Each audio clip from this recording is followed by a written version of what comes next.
ہم جب کسی کا استقبال کرتے ہیں تو اس کو کہتے ہیں خوش آمدید۔ عربی میں کسی کا استقبال کرنے کے موقع پر کہا جاتا ہے اہلاً و سہلاً مرحبا۔ کیا آپ جانتے ہیں کہ اہلاً و سہلاً کا مطلب کیا ہے؟ عربی میں اہلاً و سہلاً کیوں کہا جاتا ہے اور اس کا کیا مطلب ہے؟ تو آئیے جانتے ہیں۔ جیسے کسی کا نام عبداللہ ہو اور ہم عبداللہ کو پکاریں تو ہم اس کے شروع میں یا حرف ندا لگائیں گے۔ اب یہاں پر دیکھیں عبداللہ یہ مضاف مضاف الیہ ہیں، عبد بندے کو کہتے ہیں اور عبداللہ کا مطلب ہے اللہ کا بندہ، تو یہ مضاف مضاف الیہ کی مثال ہے۔ اور قاعدے کے حساب سے منادہ اگر مضاف ہو تو منصوب ہوتا ہے، تو اس کو کہا جائے گا یا عبداللہ، یہ منصوب ہوگا۔ اسی طرح ابو ذر کسی کا نام ہو تو اس کو یا ابا ذر کہہ کر پکارا جائے گا۔ اہلا و سہلا مرحبا، اہلا و سہلا مرحبا۔ بسم اللہ الرحمن الرحیم۔ آج ہم شروع کرنے جا رہے ہیں لسان عربی کورس کا درس نمبر 21۔ آج کے درس میں ہم منصوبات کے بارے میں پڑھنے والے ہیں۔ منصوبات یہ وہ اسم ہوتے ہیں جن کا اعراب نصب ہو، یعنی ایسے عامل جو اسم کو نصب دیتے ہیں، آج ہم ان کے بارے میں پڑھنے والے ہیں۔ اس سے پہلے ہم نے پڑھا تھا کہ عربی میں زبر، زیر یا پیش آنے کی اپنی وجہ ہوا کرتی ہے۔ آج ہم نصب یعنی زبر آنے کی وجہ پڑھنے والے ہیں۔ تو منصوبات 12 ہیں، جو یہ ہیں: مفعول بھی، مفعول مطلق، مفعول لہ، مفعول معہ، مفعول فیہ، حال، تمیز، مستثنی، حروف مشبہ بالفعل کا اسم، افعال ناقصہ کی خبر، ما ولا مشابہ بلیسہ کی خبر، اور لائے نفی جنس کا اسم۔ اس میں سے ان 4 کو آپ پہلے سے جانتے ہیں، اس لیے کہ ہم مرفوعات کے بیان میں ان 4 کو پڑھ چکے ہیں۔ اس درس میں ہم مفعول بھی کے بارے میں پڑھنے والے ہیں۔ مفعول بھی وہ اسم ہوتا ہے کہ جس پر کام کرنے والے کا کام واقع ہوا ہو، یعنی ہم جس کو اپنی زبان میں آسان الفاظ میں جس کو مفعول کہتے ہیں، اس مفعول کو مفعول بھی کہا جاتا ہے علم نحو کی زبان میں۔ تو یہ وہ اسم ہوتا ہے کہ جس پر کام کرنے والے کا کام واقع ہوا ہو۔ جیسے قرأت الکتاب، میں نے کتاب پڑھی، یہاں پہ قرأت فعل ہے، اس میں انا ضمیر جو پوشیدہ ہے وہ فاعل ہے، اور الکتاب یہ مفعول بھی ہے، اور مفعول بھی منصوب ہوتا ہے، اس لیے اس پر نصب آئے گا قرأت الکتاب۔ اسی طرح اکل زید الخبز، زید نے روٹی کھائی، یہاں پر اکل فعل ہے، زید فاعل ہے، اور الخبز یہ مفعول بھی ہے، اور مفعول بھی منصوب ہوتا ہے، اس لیے اس پر نصب آئے گا۔ اسی طرح قرآن پاک سے اس کی مثال دیکھیں، اہدنا الصراط المستقیم، یہاں پر اہدی یہ فعل ہے، فعل امر ہے کہ جس کے بارے میں ہم انشاءاللہ آگے پڑھنے والے ہیں۔ اہدی یہ نا یہ ضمیر منصوب متصل ہے جو اس کا پہلا مفعول بھی ہے، اور الصراط یہ اس کا دوسرا مفعول بھی ہے۔ تو الصراط یہ مفعول بھی ہے، اس لیے اس پر زبر آیا ہے، نصب آیا ہے، اہدنا الصراط۔ اس کے بعد دیکھیں انا اعطیناک الکوثر، ان حروف مشبہ بالفعل ہے جس کے بارے میں ہم پہلے پڑھ چکے ہیں، یہ جمع متکلم کی ضمیر کے ساتھ آیا ہے۔ انا اعطینا، ہم نے عطا کیا، جمع متکلم کا صیغہ ہے۔ اعطینا فعل ہے، اس میں نحن ضمیر یہ فاعل ہے، کا ضمیر یہ ضمیر منصوب متصل یہ پہلا مفعول بھی ہے، اور الکوثر یہ دوسرا مفعول بھی ہے۔ تو یہاں پر الکوثر یہ مفعول بھی ہونے کی وجہ سے منصوب ہے، انا اعطیناک الکوثر۔ تو اس کی بہت ساری مثالیں آپ دیکھ سکتے ہیں۔ تو یہ مفعول بھی وہ اسم ہوتا ہے کہ جس پر کام ہو، جیسے ہم نے کہا ضرب زید رجلا، زید نے آدمی کو مارا، تو اس میں رجلا یہ منصوب ہے۔ نصر محمد زیدا، کہ محمد نے زید کی مدد کی، اس میں زید منصوب ہے۔ اس طرح سے بہت ساری مثالیں آپ اس کی بنا سکتے ہیں۔ مفعول بھی کا قاعدہ یہ ہے کہ 3 موقعوں پر مفعول بھی کے فعل کو حذف کر دیا جاتا ہے، یعنی 3 موقع ایسے ہوتے ہیں کہ جہاں پر مفعول بھی کے فعل کو غائب کر دیا جاتا ہے، ہٹا دیا جاتا ہے، حذف کر دیا جاتا ہے۔ وہ 3 موقعوں میں سب سے پہلا موقع ہے سماعی۔ سماعی کے بارے میں آپ جانتے ہیں، مؤنث سماعی وہ مؤنث ہوا کرتا تھا کہ جو اہل زبان سے منقول ہو، کہ جس کے بنانے کا کوئی قاعدہ نہ ہو۔ تو یہاں پر بھی سماعی کا وہی مطلب ہے، یعنی کچھ الفاظ جو اہل زبان سے منقول ہیں ہم اسی کو استعمال کرتے آئے ہیں، ان کا کوئی قاعدہ نہیں ہوتا۔ اس کی بہترین مثال عربی میں ہم جب کسی کا استقبال کرتے ہیں تو ہم کہتے ہیں اہلاً و سہلاً۔ اب یہاں آپ دیکھیں کہ اہلاً یہ منصوب ہے اور سہلاً یہ بھی منصوب ہے، اور اس کا مطلب کیا ہے؟ اس لیے کہ یہاں پر کوئی فعل تو نظر نہیں آ رہا، تو اس کا مطلب یہ ہوتا ہے اہلاً کے شروع میں اتیت پوشیدہ ہے، اتیت اہلاً۔ اتیت کا ترجمہ ہے آپ آئے، یہ واحد مذکر حاضر کا صیغہ ہے اتیت، یعنی آپ آئے اہلاً گھر والوں میں، یعنی آپ اپنے گھر والوں میں آئے، ہم آپ کے ساتھ میں گھر والوں کی طرح سلوک کریں گے۔ اتیت اہلاً، اور اس کے بعد میں واو آتا ہے، اور سہلاً سے پہلے طئت پوشیدہ ہے، طئت۔ طئت کا مطلب ہوتا ہے آپ نے روندا، آپ نے قدم رکھا، تو اس کا مطلب ہوتا ہے وطئت سہلاً، اور آپ نے نرم زمین پر قدم رکھا، یعنی آپ کے لیے ہمارے گھر میں کوئی تنگی نہیں ہے، آپ کے لیے کشادگی ہے۔ تو اہلاً و سہلاً صرف ان الفاظ کا ترجمہ یہ ہے کہ آپ اپنے گھر والوں میں آئے، یعنی ہم آپ کے ساتھ میں گھر والوں کی طرح معاملہ کریں گے، وطئت سہلاً، اور ہمارے یہاں آپ کے لیے کوئی پریشانی نہیں ہے، کوئی تنگی نہیں ہے۔ یہ اہلاً و سہلاً کا ترجمہ ہے۔ دوسرا موقع جہاں پر مفعول بہ کے فعل کو حذف کیا جاتا ہے وہ ہے تحذیر۔ تحذیر کہتے ہیں ڈرانے کو۔ تحذیر کا مطلب ہوتا ہے کسی کو ڈرانا، جیسے کوئی جا رہا ہے اور اس کے سامنے کنواں ہے، تو ہم اسے بچانے کے لیے، اس کو تنبیہ کرنے کے لیے یوں کہیں کنواں کنواں، عربی میں اس کو اس طرح کہا جاتا ہے البئر، البئر۔ تو یہ منصوب ہوگا اس لیے کہ یہاں پر فعل کو حذف کر دیا جاتا ہے اور یہ مفعول بھی ہے۔ اس کا مطلب ہوگا سامنے کنواں ہے، کنواں ہے، اس سے بچو۔ ایسے کہیں پر آگ لگی ہو اور کوئی آگ سے بچانے کے لیے یوں کہیں النار النار، تو یہ بھی تحذیر ہے۔ اس طرح آپ اس کی مثالیں سمجھ سکتے ہیں۔ ایک اور لفظ عربی میں تحذیر یعنی ڈرانے کے لیے استعمال ہوتا ہے، اور وہ ہے ایاک۔ ایاک یہ لفظ آپ کو یاد ہوگا، ہم نے جب ضمیریں پڑھی تھی وہاں آپ نے ایاک پڑھا تھا، ایاہو ایاہما ایاہم، اس طرح آپ نے اس کی پوری گردان پڑھی تھی۔ یہاں پر ہم جو ایاک دیکھنے والے ہیں یہ تحذیر کے لیے استعمال ہوتا ہے۔ اب وہ ایاک اور اس ایاک میں کس طرح فرق کیا جائے گا، تو یہاں پر اس کو سمجھیں کہ یہ جو تحذیر کے لیے ایاک استعمال ہوتا ہے یہ ہمیشہ واو کے ساتھ میں آتا ہے، یعنی اس کے بعد ہمیشہ واو آتا ہے۔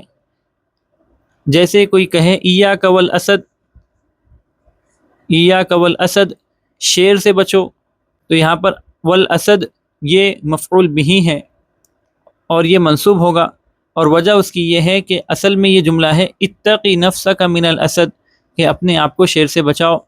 یہ پورا جملہ ہوگا اتقی نفسک من الاسد، بچاؤ اپنے آپ کو شیر سے۔ یہاں پر اس پورے جملے کو حذف کیا گیا ہے اور اس کی جگہ استعمال کیا گیا ہے ایاک، تو یہاں پر کہا جائے گا ایاک والاسد، اپنے آپ کو شیر سے بچاؤ۔ حضور صلی اللہ علیہ وسلم نے حضرت معاذ بن جبل کو وصیت فرمائی ایاک والتنعم فإن عباد اللہ لیسوا بالمتنعمین، کہ اپنے آپ کو عیش و عشرت سے بچانا، اس لیے کہ اللہ کے خاص بندے عیش و عشرت میں پڑنے والے نہیں ہوتے۔ تو یہاں پر دیکھیں والتنعم یہ منصوب ہے اس لیے کہ وہاں پر تحذیر ہے۔ تیسرا موقع مفعول بہ کے فعل کو حذف کرنے کا ہے ندا۔ ندا کہتے ہیں پکارنے کو، کہ جس طرح ہم اردو میں کسی کو بلانے کے لیے او کہہ کر آواز دیتے ہیں، جیسے او آدمی، یا اے کہہ کر آواز دیتے ہیں جیسے اے آدمی۔ اسی طرح عربی میں حرف ندا یا استعمال کیا جاتا ہے، جیسے یا رجل، یا زید، یا ولد، یا بنت، اس طرح سے یا حرف ندا استعمال کیا جاتا ہے۔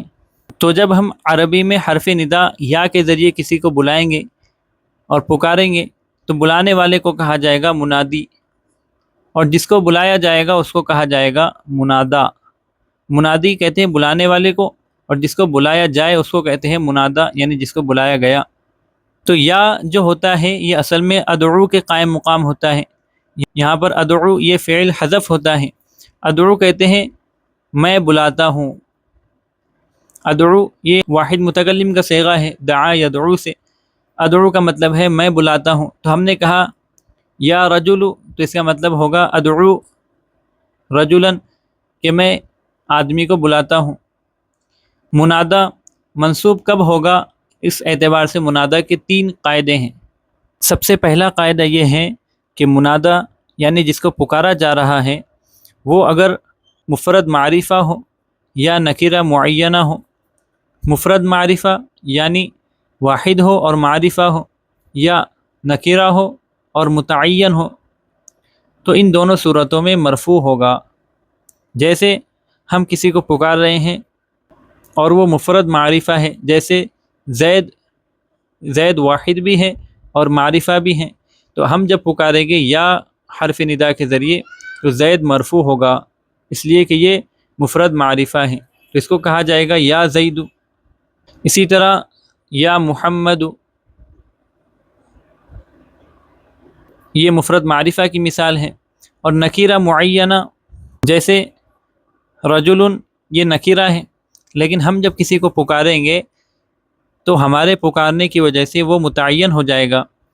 جیسے ہم نے کسی آدمی کو پکارا تو یہ ہوگا یا رجل، تو یہ بھی مرفوع ہوگا اس لیے کہ رجل نکیرہ تھا لیکن ہمارے پکارنے کی وجہ سے متعین ہو گیا، اس لیے کہ ہم کسی کو دیکھ کر پکاریں گے. تو منادا مفرد معرفہ ہو یعنی واحد ہو اور معرفہ ہو، یا نکرہ ہو لیکن متعین ہو، تو وہ مرفوع ہوتا ہے. یہ منادا کا پہلا قاعدہ ہے. منادا کا دوسرا قاعدہ یہ ہے کہ منادا اگر مضاف ہو یا نکرہ غیر معینہ ہو تو منصوب ہوگا. یعنی اگر ہم نے کسی مضاف کو ندا دی یعنی مضاف کو پکارا ہے، یا کسی نکرہ غیر معینہ کو پکارا ہے، جیسے کسی کا نام عبداللہ ہو اور ہم عبداللہ کو پکاریں تو ہم اس کے شروع میں یا حرف ندا لگائیں گے. اب یہاں پر دیکھیں عبداللہ یہ مضاف مضاف الیہ ہیں. عبد بندے کو کہتے ہیں اور عبداللہ کا مطلب ہے اللہ کا بندہ، تو یہ مضاف مضاف الیہ کی مثال ہے. اور قاعدے کے حساب سے منادا اگر مضاف ہو تو منصوب ہوتا ہے، تو اس کو کہا جائے گا یا عبداللہ، یہ منصوب ہوگا. جیسے ابو ہریرہ کسی کا نام ہو، یہ نام بھی مضاف مضاف الیہ کی مثال ہے. اس میں ابو مضاف ہیں اور ہریرہ مضاف الیہ ہیں، تو اس کو یا ابا ہریرہ کہہ کر پکارا جائے گا. اسی طرح حضرت علی رضی اللہ عنہ کا لقب تھا ابو تراب، تو وہ اگر کسی کا نام ہو ابو تراب تو اس کو یا ابا تراب کہہ کر پکارا جائے گا. اسی طرح ابو ذر کسی کا نام ہو تو اس کو یا ابا ذر کہہ کر پکارا جائے گا.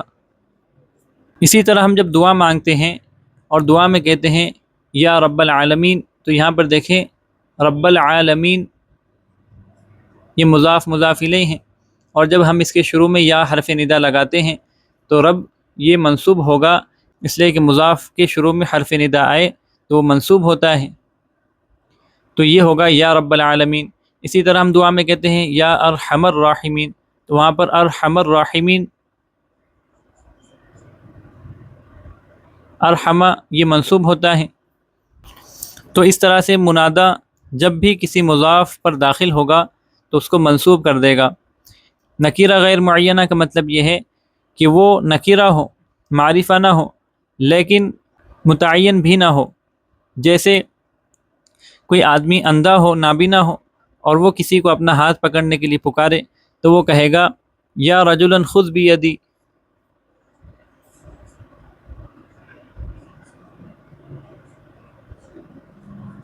تو اب اندھا کسی کو دیکھ کر نہیں پکارے گا، اس لیے اس کا پکارنا یہ غیر معینہ ہوگا، اس لیے اس کا جو منادہ ہوگا وہ منصوب ہوگا یا رجلا خذ بیدی. یہاں اس کا ترجمہ اس طرح کیا جائے گا کہ کوئی ہے جو میرا ہاتھ پکڑے. تو منادہ مضاف یا نکرہ غیر معینہ ہو تو منصوب ہوتا ہے. اور تیسرا قاعدہ یہ ہے کہ منادہ معرف باللام ہو تو ایہا یا ایتہا کے ذریعے فصل کیا جاتا ہے. یعنی اگر منادہ کے شروع میں الف لام ہو تو اس وقت یا تو ایہا استعمال کیا جاتا ہے، یعنی مذکر کے لیے ایہا استعمال کیا جاتا ہے، یا وہ اگر مؤنث ہو تو اس کے لیے ایتھا استعمال کیا جاتا ہے. جیسے الرجل کے شروع میں ہم یا حرف ندا لگائیں تو اس کو یا ایھا الرجل کہا جائے گا، اس کے شروع میں ایھا لگایا جائے گا اور یہ ہوگا یا ایھا الرجل. اسی طرح قرآن پاک میں جہاں ایمان والوں کو پکارا گیا ہے، ان کو کہا گیا ہے یا ایھا الذین آمنوا، ان کو کہا گیا ہے یا ایھا الذین آمنوا، تو یہاں پر ایھا استعمال ہوا ہے اس لیے کہ یہاں پر حرف ندا کے بعد الف لام آیا ہے. تو جہاں منادہ معرف باللام ہوگا وہاں پر ایھا کے ذریعے فصل کیا جائے گا. اسی طرح یا ایھا المزمل، یا ایھا المدثر، جو اللہ کے نبی صلی اللہ علیہ وسلم کے القاب ہیں، یہاں پر آپ دیکھیں کہ جب منادہ معرف باللام ہے تو وہاں پر ایھا کے ذریعے فصل کیا گیا ہے، اور جب منادہ مؤنث ہو اور معرف باللام ہو تو وہاں پر ایتھا کے ذریعے فصل کیا جاتا ہے.